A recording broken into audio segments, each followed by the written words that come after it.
Let me share a story that changed my life, or maybe I should say, it changed the way I see myself. It's not about a dramatic event or some grand turning point.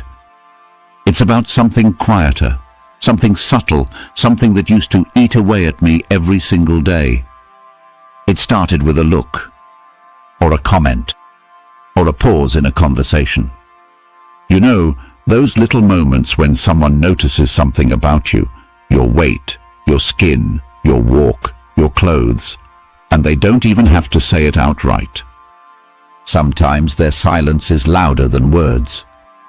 Other times it's a joke that stings more than it amuses. And I let those moments shape me, for years. I let them decide how I stood in front of the mirror. I let them determine what I wore, how I walked into a room, whether I smiled fully or half-heartedly. I weighed myself by their words, by their glances. And I didn't even realize it. Then one day I was talking to someone who lives with a different kind of wisdom. Her name was Elena. She listened quietly as I shared the way other people's opinions seemed to follow me like shadows. She said, "Their opinions, they're insignificant." I froze for a second. Not because it was shocking, but because it was true. She wasn't saying people are insignificant. Far from it. People matter. Connection matters. But their opinions, especially the ones that don't lift you, don't inspire you, don't see your full light, those are insignificant. And suddenly it all clicked. She told me, if someone's words pull you into a place where you feel bad about yourself, about your body, your mind, your essence, then that's not wisdom.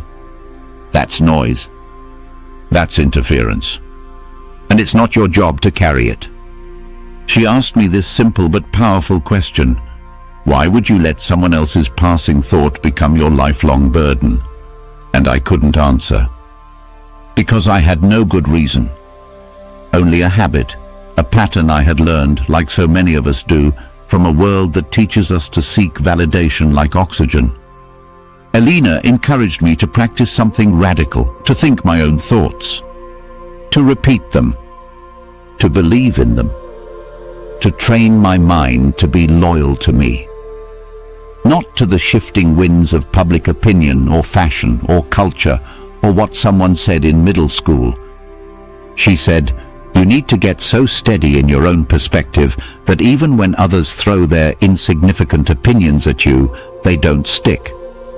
They just fall away, like leaves in the wind. That day marked the beginning of a shift.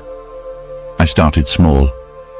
I caught myself when I was about to adjust who I was just to make someone else more comfortable. I reminded myself, their opinion is insignificant. And you know what else she said that made me laugh? She said, if someone looks at you and says, I don't like that about you, just smile and say, then don't look at it. But have you seen my nose? Adorable, right? Or this ear, cute little thing, isn't it? It wasn't about being sassy or defensive. It was about being free. Free enough to play. Free enough to not take it personally. Free enough to laugh instead of shrink. That's what becoming unhurtable looks like. It doesn't mean nothing touches you. It means nothing sticks unless you let it. It doesn't mean you stop listening to feedback. It means you stop absorbing poison disguised as opinion. And more than anything, it means your freedom no longer depends on anyone else getting it right. It's yours. It's in your alignment, the harmony between your thoughts and the truth of who you are. And let me be real with you, I've never seen anyone feel truly free when they're constantly editing themselves for others. Because there are too many people, too many opinions, too many moving parts to manage. But there's only one you. And when you decide to anchor yourself in your own self-worth, to align your thoughts with that deeper part of you that's always loved, always whole, always enough, that's when everything changes. So if you've been walking around carrying other people's judgments like heavy bricks in your backpack, Put them down.